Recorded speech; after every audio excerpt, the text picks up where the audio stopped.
Hello नमस्कार मेरे प्यारे दोस्तों, आज देखिएगा कि राजस्थान कर्मचारी चयन बोर्ड ने आपका सीईटी का जो सिलेबस है वो जारी कर दिया है। और इस सिलेबस के अंदर क्या क्या है और सीईटी से संबंधित जो बिल्कुल रियल बातें जो हैं उस विज्ञप्ति के अंदर आपको देखने को मिलेगी, वो सब आप जानिएगा। सबसे पहले मैं आपको बता देता हूं, ये आपको सीईटी एग्जाम के बारे में, जो कॉमन एग्जाम उसके बारे में बताने जा रहा हूं। और इसमें पोस्टें हैं स्नातक स्तर की, जो स्नातक स्तर का जो सीईटी एग्जाम होने वाला है उसके बारे में हमें देखना है।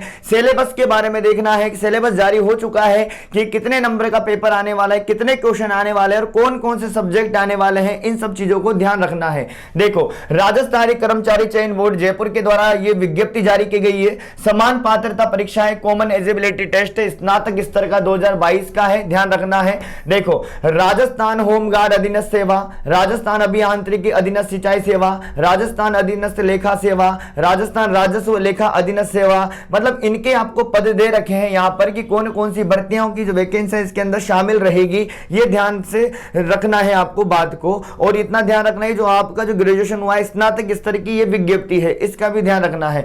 समान पात्रता परीक्षा है स्नातक स्तर के संबंध में सामान्य दिशा निर्देश है। जो सामान्य दिशा निर्देश दिखाए जा रहे हैं ये स्नातक स्तर के बारे में बताया जा रहा है, सीईटी एग्जाम के बारे में। चलो सबसे पहले तो हम डायरेक्ट सिलेबस पे बात कर लेते हैं कि कौन कौन सा इसके अंदर टॉपिक आने वाले हैं, कौन कौन से सब्जेक्ट और क्या क्या नंबर इसके रहने वाले हैं। देखो सारी बातें देखते हैं भाई। देखिएगा आयु वगैरह सब इसके विज्ञप्ति में पूरा दे रखा है, हर चीज जो भी आप जानना चाहते हो वो सारी बातें इस विज्ञप्ति के अंदर है। अब आते हैं हम सबसे पहले परीक्षा के आयोजन पर। किस पे बात करेंगे? सबसे पहले परीक्षा के आयोजन पे, जो सबसे महत्वपूर्ण है हमारे लिए बात, उस पे सबसे पहले आते हैं। देखो सबसे पहले जानते हैं कि परीक्षा का जो आयोजन है समान पात्रता परीक्षा का स्नातक स्तर का, ये ध्यान रखना है। ये कब है? ये है 6/1/2023 से 6 जनवरी 2023 से 9 जनवरी 2023 के मध्य ये आवंटित की जाएगी। इस परीक्षा को बहुविकल्पीय होगी, ध्यान रखना।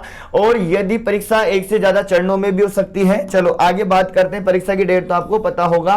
फिर आगे देखते हैं भाई, सिलेबस पर आ जाते हैं। आगे दो बातें महत्वपूर्ण है, परीक्षा की डेट और फिर अपना सिलेबस। देखो जो ज्यादा जरूरी है पहले वो, बाकी सब बात की बात। देखो देखिएगा, समान पात्रता परीक्षा स्नातक स्तर के लिए जो स्कीम और पाठ्यक्रम जो बनाया गया है उसको यहां पे बिल्कुल स्पष्ट बताया गया है कि प्रश्नों की संख्या तो 150 रहेगी।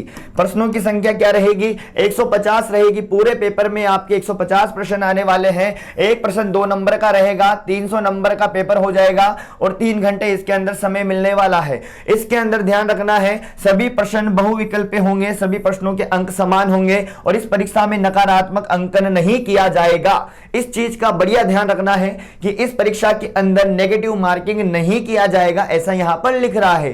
ठीक है, देखो और इसके अंदर क्या क्या आने वाला है। देखो, भारतीय राष्ट्रीय आंदोलन पर विशेष बल के साथ राजस्थान और भारत का इतिहास, राजस्थान का इतिहास, कला संस्कृति साहित्य परंपरा विरासत, भारत का भूगोल, राजस्थान का भूगोल, राजस्थान पर विशेष बल, भारतीय राजनीतिक व्यवस्था, भारत की अर्थव्यवस्था, राजस्थान की अर्थव्यवस्था, विज्ञान प्रौद्योगिकी, तार्किक विवेचन मतलब रीजनिंग, मानसिक योग्यता, सामान्य हिंदी, सामान्य अंग्रेजी, कंप्यूटर, समसामयिकी घटनाएं, मतलब सब कुछ है इसके अंदर। ठीक है ना। अब 150 प्रश्न के लिए आपको सब कुछ पढ़ना पड़ेगा। ठीक है ना। सब कितने कितने क्वेश्चन आएंगे ये तो निर्धारित नहीं है, पर यह पक्का है कि 150 प्रश्न आने वाले हैं, उनके अंदर सारा सिलेबस आने वाला है। अब किस किस के क्वेश्चन कितने आएंगे वो तो आगे देखने को मिलेगा। देखो चलो आगे बात करते हैं। अब फुल डिटेल के साथ सिलेबस भी दे रखा है कि क्या क्या है पाठ्यक्रम की हम बात करें तो। देखो, भारतीय राष्ट्रीय आंदोलन पर विशेष बल के साथ राजस्थान और भारत का इतिहास दे रखा है पूरा का पूरा, एक तो यहां पर, और एक दे रखा है राजस्थान का इतिहास, कला संस्कृति साहित्य परंपरा विरासत, ये सारी बातें भी दे रखी है। देखो सारे टॉपिक आ गए, राजस्थान कला संस्कृति और इतिहास के क्या क्या। देखो कालीबंगा सभ्यता आ गई, आहार गणेश्वर बालाथर बेराट, और राजस्थान के इतिहास की महत्वपूर्ण घटनाएं आ गई, प्रमुख राजवंश आ गया, उनके प्रशासनिक और राजस्व व्यवस्था आ गई, सामाजिक सांस्कृतिक आयाम आ गए, स्थापत्य कला की प्रमुख विशेषता, दुर्ग स्मारक कलाएं, चित्रकला, हस्तकला सब आ चुकी इसके अंदर। राजस्थानी साहित्य की महत्वपूर्ण कृतियां, क्षेत्रीय बोलियां, मेले हैं, त्योहार, लोक संगीत, लोक नृत्य, राजस्थानी संस्कृति परंपरा विरासत, राजस्थान के धार्मिक आंदोलन, संत लोक देवता, महत्वपूर्ण ऐतिहासिक स्थल, राजस्थान के प्रमुख व्यक्तित्व और राजस्थान का एकीकरण। तो देखो ये इतिहास और कला संस्कृति के अंदर सब कुछ है। ठीक है ना। फिर देखो कुल मिला के दोस्तों बात इतनी है, पढ़ना सब पड़ेगा। ठीक है ना, और तरीके से पढ़ना पड़ेगा। भारत का भूगोल की बात करें तो देखो भारत का भूगोल भी यहाँ पे दे रखा है, तो लगभग मान के चलो कि जो भी भूगोल रेगुलर परीक्षा के अंदर पूछा जाता है भारत का वही है। भौतिक स्वरूप पर्वत पठार मरुस्थल मैदान, जलवायु मानसून तंत्र, प्रमुख नदियां बांध झीलें सागर, वन्य जीव जंतु और अभ्यारण्य, प्रमुख फसलें, फसलों के नाम दे रखे गेहूं चावल कपास गन्ना चाय कॉफी। अब इतना ध्यान रखना पढ़ना सिलेबस के अकॉर्डिंग, फसलें इतनी ये दे रखी तो यही फसलें पढ़ के जाना, ठीक है। प्रमुख खनिज लोह अयस्क पढ़ना है, मैग्नीज पढ़ना है, बॉक्साइट और अभ्रक पढ़ना है, ठीक है। ऊर्जा संसाधन में परंपरागत और गैर परंपरागत, प्रमुख उद्योग औद्योगिक प्रदेश, राष्ट्रीय राजमार्ग, परिवहन के साधन और व्यापार पढ़ने हैं। फिर आगे बात करें, देखो फिर आता है राजस्थान का भूगोल, और राजस्थान के भूगोल के अंदर क्या क्या दे रखा है, देखो राजस्थान के भूगोल के अंदर दे रखा है भूगर्भिक संरचना मतलब भौतिक प्रदेश है, जलवायु दशाएं, मानसून तंत्र जलवायु प्रदेश, अपवा तंत्र नदियां झीलें सागर बांध, जल संरक्षण की तकनीकें, प्राकृतिक वनस्पति वन संपदा आ गई, वन्य जीव जंतु अभ्यारण्य आ गए, मृदाएं आ गई, रबी एवं खरीफ की प्रमुख फसलें दे रखी स्पेशल आपको यहाँ पर आपको कृषि का नाम ना देकर रबी और खरीफ की फसलों का नाम दे दिया, मतलब रबी में आने वाली फसलें पढ़नी पड़ेगी, खरीफ में आने वाली पढ़नी पड़ेगी, और तो कृषि आ गई पूरी एक तरह से, ठीक है ना। जनसंख्या के अंदर वृद्धि पढ़नी है, घनत्व साक्षरता लिंगानुपात, प्रमुख जनजातियां पढ़नी पड़ेगी, धात्विक और अधात्विक खनिज पदार्थ पढ़ने पड़ेंगे, ऊर्जा संसाधन परंपरागत गैर परंपरागत, पर्यटन स्थल पढ़ने पड़ेंगे, यातायात के साधन राष्ट्रीय राजमार्ग और रेल और वायु तीनों दे रखे हैं, तो मतलब लगभग ज्योग्राफी है ही सही, ठीक है ना, पूरी की पूरी। फिर देखो आगे बात करते हैं, राजस्थान पर विशेष बल के साथ भारतीय राजनीतिक व्यवस्था की बात करी जाए। अब देखो राजस्थान के साथ विशेष बल दिया जाएगा भारतीय राजनीतिक व्यवस्था को, मतलब संविधान जो पूछा जाएगा, पूछा तो संविधान जाएगा इसे भारतीय, पर उसको विशेष राजस्थान के साथ जोड़कर थोड़ा आपको अच्छे से पढ़ना है, ठीक है ना। भारतीय संविधान की प्रकृति जाननी है, प्रस्तावना उद्देशिका, मौलिक अधिकार, राज्य के नीति निर्देशक सिद्धांत, मौलिक कर्तव्य, संघीय ढांचा, संवैधानिक संशोधन, आपातकालीन प्रावधान, जनहित याचिका पढ़नी पड़ेगी, संविधान सभा, भारतीय संविधान की विशेषताएं, राष्ट्रपति, प्रधानमंत्री, मंत्रिपरिषद, संसद, उच्चतम न्यायालय, संघीय और राज्य कार्यपालिका, निर्वाचन आयोग, नियंत्रक महालेखा परीक्षक, मुख्य सूचना आयुक्त, लोकपाल, राष्ट्रीय मानवाधिकार आयोग, स्थानीय स्वायत्त शासन, पंचायती राज, राजस्थान की राजनीतिक प्रशासनिक व्यवस्था, राज्यपाल, मुख्यमंत्री, राज्य विधानसभा, उच्च न्यायालय, राजस्थान लोक सेवा आयोग, जिला प्रशासन, राज्य मानवाधिकार आयोग, लोकायुक्त, राज्य निर्वाचन आयोग, राज्य सूचना आयोग, मतलब देख लीजिए सब कुछ है यहाँ पर, ठीक है ना। देखो अब आगे मतलब फुल सिलेबस है भाई, ठीक है ना, बट इतना है कि 150 क्वेश्चन आएंगे और 300 नंबर के रहेंगे, सारा खेल 150 क्वेश्चन का रहेगा, पर सिलेबस तो इतना बड़ा रहेगा, ठीक है ना, तो तरीके से पढ़ना होगा मेरे प्यारे दोस्तों। भारत की अर्थव्यवस्था की बात करें तो अर्थव्यवस्था में देखो बजट, बैंकिंग, लोक वित्त, राष्ट्रीय आय, ये सब चीजें यहाँ पर आ रही है। हरित क्रांति, श्वेत क्रांति, नीली क्रांति यहाँ पर दे दी गई है आपको, जो आप कृषि के अंदर भी पढ़ते हो। पंचवर्षीय योजनाएं दे रखी है, ई कॉमर्स दे रखा है, सब्सिडी दे रखी है, राजकोष से मौद्रिक नीतियां दे रखी है। राजस्थान की अर्थव्यवस्था भी पढ़नी पड़ेगी आपको। अब अर्थव्यवस्था में जो भूगोल के टॉपिक छूट गए थे ना उधर आर्थिक भूगोल के, वो यहाँ आ जाएंगे पूरे। देखो वृहद सिंचाई आ गया, देखो ये आ गया, राजस्थान की खाद्य और व्यावसायिक फसलें आ गया, कृषि आधारित उद्योग आ गए यहाँ पर। फिर देखो मतलब ये ज्योग्राफी जो आर्थिक भूगोल है वो भी आ रहा है साथ में। वृहद सिंचाई नदी घाटी परियोजना आ गई, बंजर भूमि सूखा क्षेत्र विकास परियोजना आ गई, इंदिरा गांधी नहर परियोजना आ गई, उद्योगों के विकास में उनका स्थान, कृषि आधारित उद्योग आ गए, खनिज आधारित उद्योग, लघु कुटीर, ग्रामोद्यान, निर्यात सामग्री सब आ गए। राजस्थान की गरीब बेरोजगारी प्रकार कारण निदान ये सब, और वर्तमान की फ्लैशिंग योजनाएं आ गई। सामाजिक न्याय अधिकारिता, कमजोर वर्गों के लिए प्रावधान जो किए गए हैं वो है यहाँ पर। उसके बाद में यहाँ पर पूरी कल्याणकारी योजनाएं पढ़नी पड़ेगी। महात्मा गांधी की जो राष्ट्रीय मनरेगा जो योजना है वो जानना पड़ेगा। विकास संस्थाएं, आंदोलन सहकारी आंदोलन जानने पड़ेंगे। 73वां संविधान संशोधन, पंचायती राज संस्थाओं में ग्रामीण विकास की क्या भूमिका है वो देखना पड़ेगा। ये सारा सिलेबस है भाई।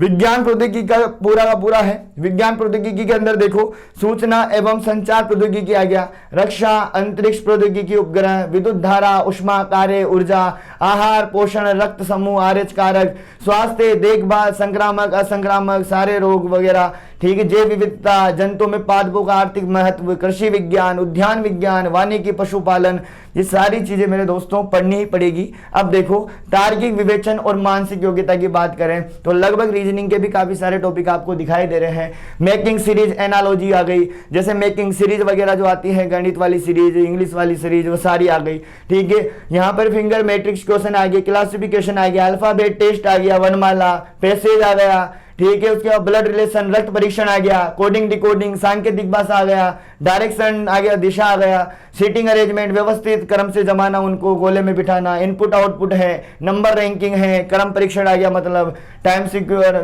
मेकिंग जजमेंट आ गया इसके अंदर, लॉजिकल अरेंजमेंट ऑफ वर्ड आ गया, वर्ड को अरेंजमेंट करने पड़ेंगे, इंटरेस्टिंग द मिसिंग करेक्टर, जो लुप्त संख्या ज्ञात करना, और मैथमेटिकल ऑपरेशन आ गया इसके अंदर, और अनुपात और औसत भी दे रखा है साथ में, एरिया दे रखा है, ट्रायंगल, सर्कल, मतलब सारी चीजें, विवेचन भी साथ है, मतलब थोड़ा गणित और रीजनिंग दोनों साथ है भाई।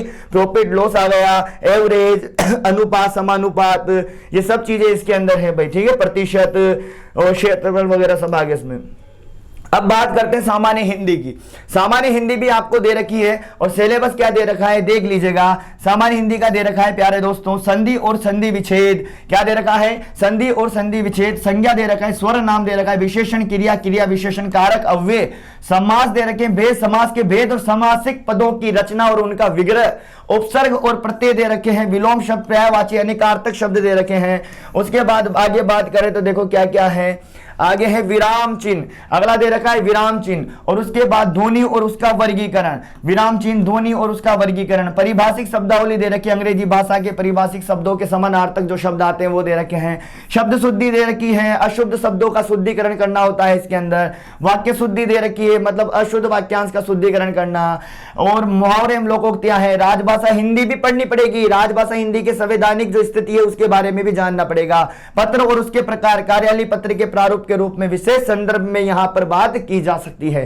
तो ये सारा सिलेबस है हिंदी का भी, मतलब फुल सिलेबस है भाई, ठीक है ना। देखो, और लैंग्वेज यहां पर दे रखा है, इंग्लिश के बारे में भी आपको वॉइस, नाउन, टेंस, सब चीजें यहां पर आपको दे रखी है। और इधर देखें तो कंप्यूटर का ज्ञान भी है आपको, यहां पर कंप्यूटर का ज्ञान भी दे रखा है, एमएस ऑफिस दे रखा है, software, computer organization, RAM, ROM, file system, input device, computer, सारी चीजें यहां पर देखने को मिल रही है। और करंट जीके भी है, भारत की तो है सही, राजस्थान की भी है, राजस्थान, भारतीय और अंतरराष्ट्रीय, विश्व की, सब ध्यान रखना है, अंतरराष्ट्रीय भी ध्यान रखना पड़ेगा।